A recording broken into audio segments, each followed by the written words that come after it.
पिता, पुत्र और पवित्र आत्मा के नाम पर आमीन। आप सबों को जय यीशु।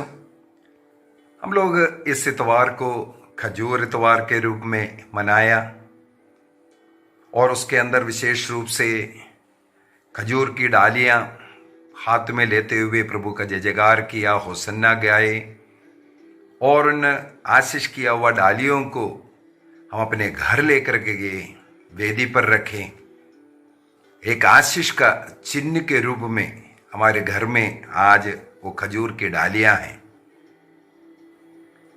साथ ही साथ कल हम लोगों ने मनन चिंतन किया, ईश्वर जिस प्रकार, ईसा मसीह जिस प्रकार यरूशलेम में प्रवेश कर सबसे पहले मंदिर को पवित्र करता हुआ मंदिर में बिक्री करने वालों को, लुटेरों को भगाते हैं और वो ईश्वर का जो घर, प्रार्थना का घर बनाए रखने का आग्रह किया।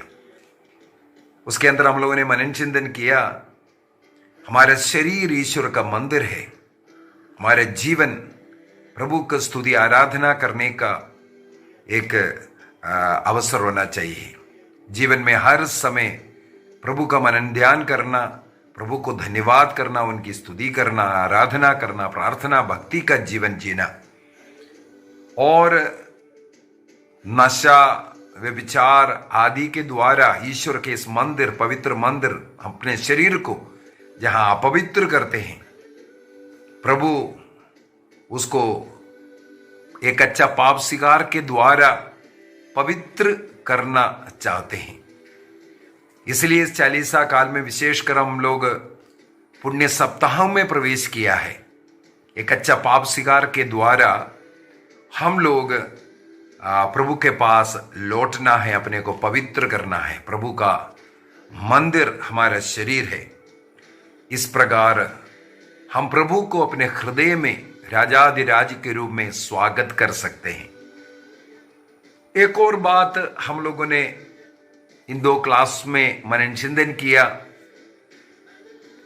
ईसा मसीह का स्वागत एक विजयी राजा के रूप में यहूदियों ने किया था और यरूशलेम में जितने भी लोग इकट्ठे थे, बहुत भीड़ प्रभु का स्वागत में जुटा था, क्योंकि अनेकों लोग मसीह के विषय में सुना था, उनके कार्यकलापों के विषय में वे चर्चा करते थे।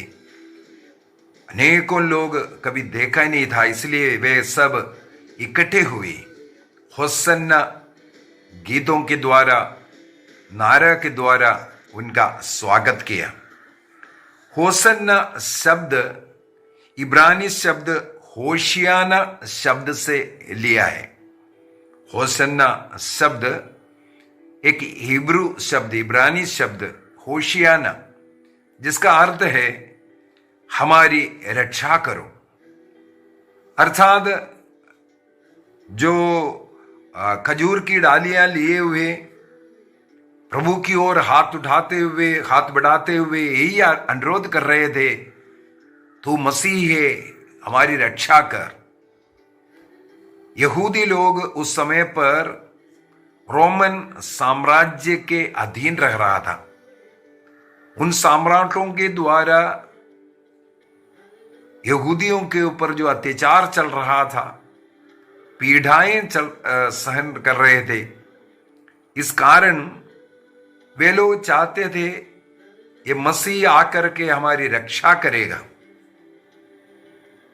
ये एक और बात की ओर हमें इंगित करता है, वो घटना ईसा मसीह से करीब 300 साल पहले द ग्रेट अलेक्जेंडर, वो अनेकों राष्ट्रों पर विजय प्राप्त किया, अपने अधीन किया। केवल कहा जाता है 12 साल का कुछ वो राजा बना। उतने समय के अंदर वो अनेकों राष्ट्रों को अपने अधीन कर दिया था और एक विशाल राष्ट्र की घटना किया। लेकिन उनके अचानक मृत्यु होते हैं और उसके बाद उनके जो विश्वस्त करीब 10 लोगों को देश का विभाजन कर करके राजा बना करके रखा, सम्राट बना कर रखा। ये अलेक्जेंडर द ग्रेट के मृत्यु के बाद उन लोगों ने यहूदियों के ऊपर बहुत ज्यादा अत्याचार किया। केवल इतना ही नहीं, यहूदियों का सबसे पवित्र जगह यरूशलेम मंदिर को उन्होंने अपवित्र किया। ग्रीक देवी देवताओं का मूर्तियां ला करके उस यरूशलेम मंदिर में स्थापित किया। केवल इतना ही नहीं, यहूदियों के लिए निषिद्ध जो सुअर को उस यरूशलेम मंदिर के अंदर बलिवेदी में उन लोगों ने बलि अर्पित किया उनकी देवी देवताओं के लिए। इस प्रकार अनेकों यहूदी लोग पीड़ित थे, दुखित थे। यूनानी सम्राटों के अधीन में यरूशलेम मंदिर चला गया। हमें मालूम है, मकाबियों के ग्रंथ के अंदर हम लोग ये सब पढ़ सकते हैं। मकाबियों के ग्रंथ के अंदर हमें मालूम है, यूदा मकाबी अपनी सेना लेकर के इन सम्राटों के खिलाफ वो लड़ने निकले। इस प्रकार यरूशलेम मंदिर को अपने अधीन करते हैं। यदि हम लोग मकाबियों का पहला ग्रंथ उसके अध्याय 13 वाक्य 51 पढ़ेंगे, वहां पर यूदा मकाबी जब इस प्रकार यरूशलेम मंदिर को अपने अधीन कर विजय प्राप्त कर जब लौट रहा था, उस समय पर लोगों ने अपने हाथों में खजूर की डालियां और अन्य डालियां हाथ में लेते हुए यही होसन्ना गीतों के द्वारा उनका स्वागत किया। जिस प्रकार मैंने पहले के क्लास में भी बताया था, जो विजयी राजा का स्वागत करने के लिए स्वागत जुलूस में ये इस प्रकार का कपड़ा सड़कों में बिछाना और खजूर की डालियां लेते हुए विजया जुलूस में भाग लेना, ये एक तरीका था। तो वहां पर हम लोग देखते हैं इस प्रकार का एक विजयी जुलूस। जिस प्रकार यूदा मकाबियों के नेतृत्व में यरूशलेम मंदिर को छुड़वाया और उन लोगों को इस प्रकार खुशियां दी, अब ईसा मसीह कार्य करेगा, वे लोग सोचने लगे। रोमन सम्राटों के हाथों से उन्हें छुटकारा देने वाला है। और साथ ही साथ हम लोग दूसरा मकाबियों का ग्रंथ अध्याय 10 वाक्य 7 से आगे अगर हम पढ़ेंगे, सेकंड मकाबियंस चैप्टर 10 वर्स 7 ऑनवर्स, वहां पर हमें मालूम है यरूशलेम मंदिर का शुद्धिकरण करता हुआ वहां पर भी खजूर की डालियां लिए हुए नारा बजाते हुए जय जयकार करते हुए जुलूस निकाला जाता है। तो ये दोनों बात पुराना विधान से ईसा मसीह के इस आगमन जन्म से करीब 100 साल पहले की घटना है। 100-150 साल पहले की घटना है। ये घटना इन लोग याद करते हैं। ईसा मसीह को भी इसी प्रकार एक नेता के रूप में, एक सम्राट के रूप में, एक राजा के रूप में लोग देखने लगे। लेकिन हम लोग देखते हैं प्रभु का मंदिर के लिए प्रभु में कितना उत्साह था। उस मंदिर को जब अपवित्र पड़ा देखकर प्रभु ने कोड़े लिया। इस प्रकार का कार्य करने वालों के ऊपर कोड़ा बरसाने लगे। उनके वो बिजनेस वहां पर एक प्रकार का नष्ट किया। कई लोग इस पर खुश नहीं था, विशेषकर यहूदी जो पुरोहित लोग वर्ग है, क्योंकि उनका एक आमदनी था इसके द्वारा, वो उनका वो नष्ट हुआ। इस कारण मसीह का विरोध करने लगे। जो आज जय जयकार करने वाले लोग इसके बाद इन्हें क्रूस दंड दो, क्रूस दंड दो कह करके चिल्लाने के पीछे का कारण यह भी है क्योंकि मसीह ने पिता के उस घर को प्रार्थना का घर कह करके उसे शुद्ध किया, शुद्धिकरण किया।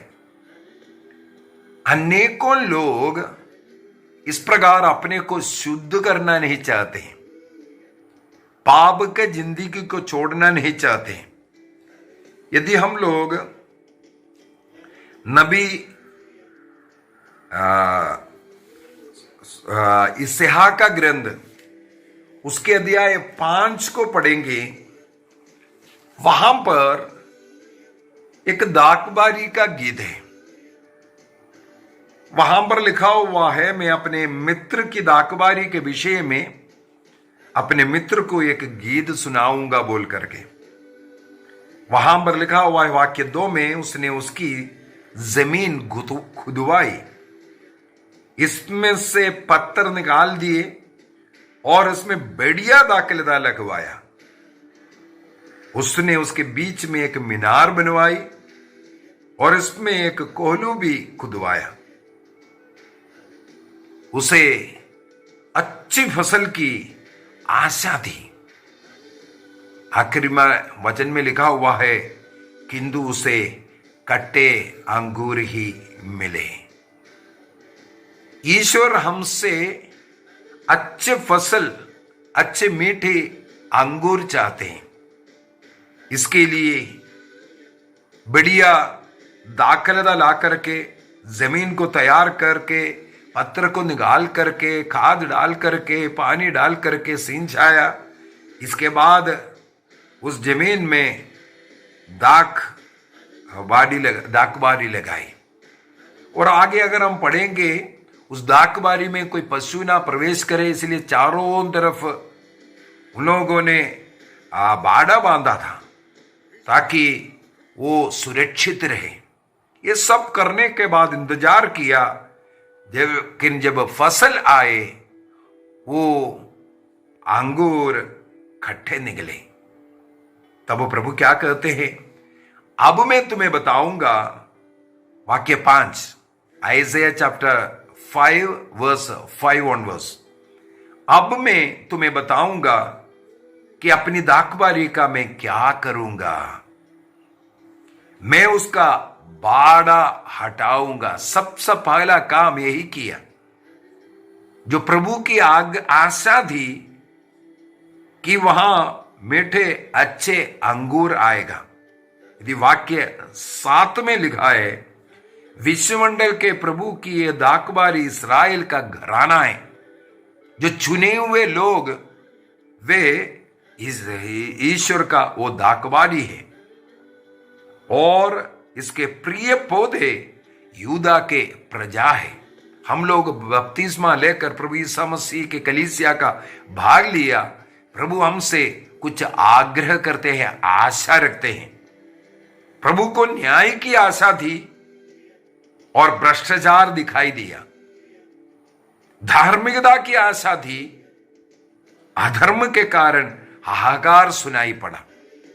तो प्रभु आग्रह करते हैं, हम न्याय करने वाला, ये धार्मिकता का जीवन जीने वाले बने। इसके विपरीत का अर्थ है कटे अंगूर दिख रहा है। तब प्रभु कहते हैं वाक्य 5 के अंदर, अब मैं तुम्हें बताऊंगा मैं इस दाखबारी का क्या करूंगा। सबसे पहले कहते हैं मैं उसका बाड़ा हटाऊंगा, अर्थात सुरक्षा हटाऊंगा। यदि हम स्तोत्र ग्रंथ 125 वाक्य 1 से आगे पढ़ेंगे, वहां पर धर्मी के विषय में लिखा हुआ है। जिस प्रकार यरूशलेम पर्वतों से घिरा रहता है, अर्थात सुरक्षित रहता है। यरूशलेम नगर के चारों तरफ पहाड़ पर्वत उसको सुरक्षा का कारण है। उसी प्रकार धर्मियों के चारों तरफ ईश्वर का दूध का बाड़ा बांध करके सुरक्षा मिलता है। प्रभु स्वयं उस इस्राएल का सुरक्षा देता है, सुरक्षित रखता है। जिस प्रकार हम मसीह में आकर के बपतिस्मा लेकर मसीह में आया, हमारी सुरक्षा प्रभु स्वयं करता है। सक्रियस का ग्रंथ अध्याय 2 वाक्य 9 को अगर पढ़ेंगे, प्रभु स्वयं कहते हैं मैं स्वयं उनके बीच में निवास करूंगा। ईश्वर हमारे बीच में निवास करने वाला इम्माउस है। हमारे हृदय में, हमारे शरीर में। इसलिए ईश्वर का मंदिर है हम, और हमारे घर में हमारे साथ रहने वाला ईश्वर है। प्रभु कहते हैं मैं स्वयं उनके बीच में उपस्थित रहूंगा और उनके चारों तरफ आग का बाड़ा बांध करके उन्हें सुरक्षा दूंगा। आग का दीवार बनने के विषय में प्रभु स्वयं कहते हैं। तो हमारे चारों तरफ प्रभु आग का दीवार बना कर दिया है। प्रभु कहते हैं आज मैं उन बाड़ा हटाऊंगा, क्योंकि जो प्रभु का आग्रह था उस प्रकार का फल नहीं मिल रहा है। इसके बाद आगे कहते हैं जब मैं बाड़ा हटाऊंगा पशु उसमें चरने आएंगे। ये पशु शैतान है। जब प्रभु का सुरक्षा हमारे साथ नहीं है, शैतान हमारे अंदर आता है, हमारे घर को बर्बाद करेगा। ये पशु, ये शैतान हमारे जीवन को बर्बाद करेगा। इसीलिए संत पौलुस एफेसियों को लिखते हुए कहते हैं, अध्याय 4 एफेसियंस चैप्टर 4 वर्स 27, आप शैतान को अवसर नहीं दोगे। और पेत्रुस भी ये कहते हैं, 1 पीटर चैप्टर 5 वर्स 8 एंड 9, पेत्रुस का पहला पत्र अध्याय 5 वाक्य 8 और 9 में, आप संयम रखें। आपका शत्रु शैतान दहाड़ता हुआ सिंह की तरफ विचरते रहता है और ढूंढते रहता है किसे फाड़ का है, कौन से घर को, कौन से व्यक्ति को नष्ट कर दें, इसका मौका ढूंढ रहा है। जब ईश्वर की सुरक्षा हमारे साथ नहीं है, धार्मिक जीवन में हम नहीं है, हमारा धार्मिकता हमें सुरक्षा का कवच देता है। एफेसियों को लिखते हुए संत पौलुस एफेसियों का पत्र अध्याय 6 उसके अंदर वाक्य 10 से ईश्वर का अस्त्र शस्त्र धारण करने के विषय में लिखा हुआ है। धार्मिकता का कवच के विषय में उसके अंदर लिखा हुआ है। जब हम धर्मी नहीं है, धार्मिक जीवन नहीं जी रहा है, हमें वो सुरक्षा नहीं मिलता है। ईश्वर हमें सुरक्षित रखता है जब हम धार्मिक जीवन जीते हैं। उस धार्मिक जीवन ना जीने के कारण प्रभु को धार्मिकता का आशा था, लेकिन अधर्म के कारण हाहाकार सुनाई दे रहा है। यही लिखा हुआ है वाक्य 7 के अंदर, आइज़ाया चैप्टर 5 वर्स 7 के अंदर। और 5 के अंदर वापस जाते हैं, आइज़ाया चैप्टर 5 वर्स 5 में वापस जाते हैं, वहां पर फिर से लिखा हुआ है पशु आएगा उसको चराएगा। इसके बाद लिखा है मैं उसकी दीवारों को डाऊंगा। जो प्रभु को है मैं स्वयं उनके बीच में रहूंगा, आग का दीवार बनकर उन्हें सुरक्षा दूंगा। जैसे जकरिया 2:9 में हम लोगों ने पढ़ा, वो दीवार, वो आग की दीवार, वो सुरक्षा हटेगा क्योंकि हम भ्रष्ट बन गया, क्योंकि हम अधर्म का जीवन जी रहा है। वहां पर हमें वो सुरक्षा नहीं, और लोग उसे पैरों तले रोन देगा। तब हा करके आपकी जिंदगी को लोग बर्बाद करता है। आपके ऊपर वासना का, व्यभिचार का, नशे का शिकार होने का कारण यही है जब प्रभु को हम त्यागते हैं। रोमन्स चैप्टर 1:21 में कई बार इस वचन को बोल करके दिया है। रोमियो का पत्र अध्याय 1 वाक्य 21, जब हम ईश्वर को उचित आदर नहीं देते हैं, धन्यवाद नहीं देते हैं, तब हम घृणित वासनाओं का शिकार होने जाते हैं। क्या कारण है? क्योंकि वो दीवार ढा गया है। यहां हम लोग मनन चिंतन करेंगे प्रभु ईसा मसीह का यरूशलेम प्रवेश के बाद। हमें मालूम है प्रभु बेथानिया में रात बिताने के लिए जाते हैं। शायद लाजरुस के घर में वो रात बिताते हैं। दिन में यरूशलेम में आते हैं, रात को विश्राम करने के लिए, सोने के लिए वो लाजर के घर जाते हैं, बेथानिया में जाते हैं। बेथानिया से एक बार लौट रहा था यरूशलेम की ओर, करीबी है। उन्हें भूख लगा करके लिखा सुबह सुबह। वहां पर एक अंजीर का पेड़ देखते हैं, पत्तेदार पेड़ है। बहुत ही सुंदर तरीके से मार्कुस के सुसमाचार उसके अध्याय 11 के अंदर इसके विषय में लिखा हुआ है। मार्कुस अध्याय 11 के अंदर हम लोग वहां पर पढ़ते हैं, पत्तेदार दूसरे दिन वे बेथानिया से आ रहे थे तो ईसा को भूख लगी। Markus chapter 11 verse 12 onwards. Markus का सुसमाचार अध्याय 11 वाक्य 12 से आगे। वे कुछ दूरी पर एक पत्तेदार अंजीर का पेड़ देखकर उसके पास गए कि शायद उस पर कुछ फल मिले, किंतु पास आने के पर उन्होंने पत्तों के सिवा कुछ नहीं पाया, क्योंकि वह अंजीर का मौसम नहीं था। ईसा ने पेड़ से कहा, फिर कभी कोई तेरे फल ना खाए, फिर कभी कोई तेरा फल ना खाए, क्योंकि ये वृक्ष अपने मर्जी से है। उसके लिए एक मौसम है, उसका समय है। वो कलीसिया का नियम के अनुसार या प्रभु के इच्छा के अनुसार वो नहीं चलते हैं, अपने मर्जी के अनुसार। कब मैं फल देना है वो मेरा मर्जी है, कब क्या करना है मेरा मर्जी है। कई लोग इस प्रकार क्रिस्तीय धर्म में आकर के अपने मर्जी पर चलने वाले हैं। संत पौलुस तिमोथी को लिखते हुए कहते हैं, जब एक बार एक व्यक्ति सेना में भर्ती की जाती है, नाम लिखाया जाता है, इसके बाद सेना के नियम के अनुसार चलना जरूरी है, अपने नियम नहीं चल सकता।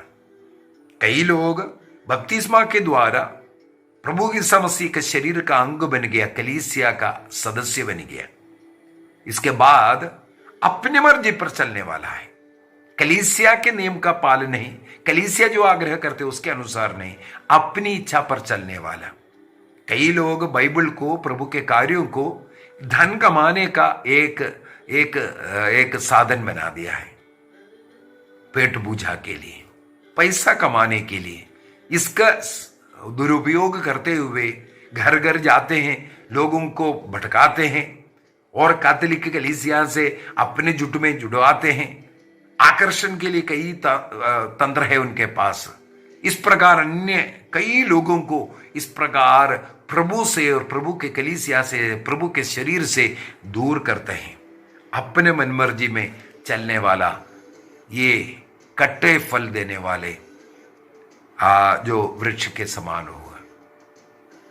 प्रभु आग्रह करते हैं, कई नेताओं को, कई ऐसे अधिकारियों को चुना है, नियुक्त किया है कुछ अच्छे फल का प्रतीक्षा करते हुए, लेकिन अनेकों लोग अपनी मर्जी से चलेगा। प्रभु के कार्य के लिए कई लोग कुनकुना है, कई लोग अपने पेट को देख करके, अपने को कमाने के लिए सांसारिकता में पढ़ करके लोग जी रहा है। प्रभु की इच्छा के अनुसार फल उत्पन्न करने के लिए तैयार नहीं है। प्रभु के लिए फल उत्पन्न नहीं कर रहा है, वो अपने लिए उत्पन्न कर रहा है। इसलिए मसीह आया, फल नहीं दिखा, क्योंकि उसका अपने समय पर वो चलेगा। तब प्रभु कहते हैं, अब से कोई इससे फल ना खाए। सूखे हुए इस अंजीर का पेड़ हमें यही सिखाता है, हमें अपनी मर्जी पर नहीं, अपनी इच्छा पर नहीं, बल्कि प्रभु की इच्छा के अनुसार एक बार बपतिस्मा लिया, क्रिस्तीय धर्म को अपनाया, मसीही बन गया, इसके बाद मसीही के नियम पर चलना है, कलीसिया के नियम पर चलना है, कलीसिया जो आग्रह करता है उसके अनुसार चलना है। ईसा मसीह का यरूशलेम प्रवेश में एक और बात को हम लोग मनन चिंतन करना अच्छा बात है, जो केवल मकाबियों का वो पुराना विधान का नहीं, नए विधान के अनुसार भी ईसा मसीह का ये यरूशलेम प्रवेश प्रकाशना ग्रंथ अध्याय 7 वाक्य 9 में नवीन यरूशलेम अर्थात ईसा मसीह के दोबारा आगमन की ओर भी ये इंगित करता है। कई जो बाइबल पंडितों का मत है कि ईसा मसीह का यरूशलेम प्रवेश ईसा मसीह का सेकंड कमिंग, दोबारा आगमन का लिए एक इशारा, और मंदिर में जाकर के मंदिर को शुद्धिकरण करना वो अंतिम न्याय का कार्य किया है। जो भले कार्य करके मसीह के कलीसिया से जुड़ करके अच्छे जीवन जी रहा है, उनके लिए जो दाहिने की ओर और जो पाप की प्रवृत्ति में जुड़ा हुआ, अपने मर्जी का जो जुड़ा हुआ, जो सूखे हुए अंजीर का वृक्ष के समान है, उन्हें बाएं की ओर रखना। इस प्रकार अंतिम न्याय की ओर भी ये इशारा करते हैं। हमें आज ये निर्णय करना है। जिस प्रकार प्रभु का स्वागत करते हुए खजूर की डालियों हाथों में उठाते हुए होसन्ना गीत गाते हुए वो आशीष अनुग्रह पाने वाले लोग बनना है, या इसके बाद इन्हें क्रूस दंड दो बोल करके जो सूखे हुए अंजीर का जो पेड़ बन गया उनके समान बनना है। यदि हम मसीह के साथ जुड़े रहना है, हमें मसीह के नियम के अनुसार, कलीसिया के नियम के अनुसार चलने का आग्रह करना है। और इस सप्ताह में ही, ये पुण्य सप्ताह है, एक अच्छा पाप स्वीकार करते हुए अपने पापों से मुक्ति प्राप्त कर पुनः प्रभु में लौटने का निर्णय करें। आइए हम अपनी आंखों को बंद करें, निर्णय कीजिए। वो खजूर की डालियां जो पुरोहितों द्वारा आशीष दी गई है, आज मेरे घर में वो आशीष का स्रोत है। एक वर्ष पूरा मुझे ये प्रभु का जो आशीष का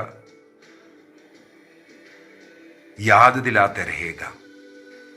जिस प्रकार मसीह को हमने अपने जीवन में, हृदय में, परिवार में स्वागत किया है, ये याद दिलाता हुआ हमारे वेदी में, घर के वेदी में वो मौजूद रहेगा। साथ ही साथ प्रभु यीशु मसीह उस अंजीर के पेड़ जो फलशून था उसको सुखाया। हमारा जीवन इस प्रकार ना सूखे, अपनी इच्छा पर नहीं बल्कि प्रभु की इच्छा पर, कलीसिया के नियम के अनुसार हम जीने का निर्णय करें। प्रभु उसके लिए हमें शक्ति दे, सामर्थ्य दे। जो खजूर की डाली हमारे घर पर है वो हमें याद दिलाता रहे, इस घर में प्रभु का स्वागत हुआ है। पिता, पुत्र और पवित्र आत्मा के नाम पर आमीन। आप सबों को जय यीशु।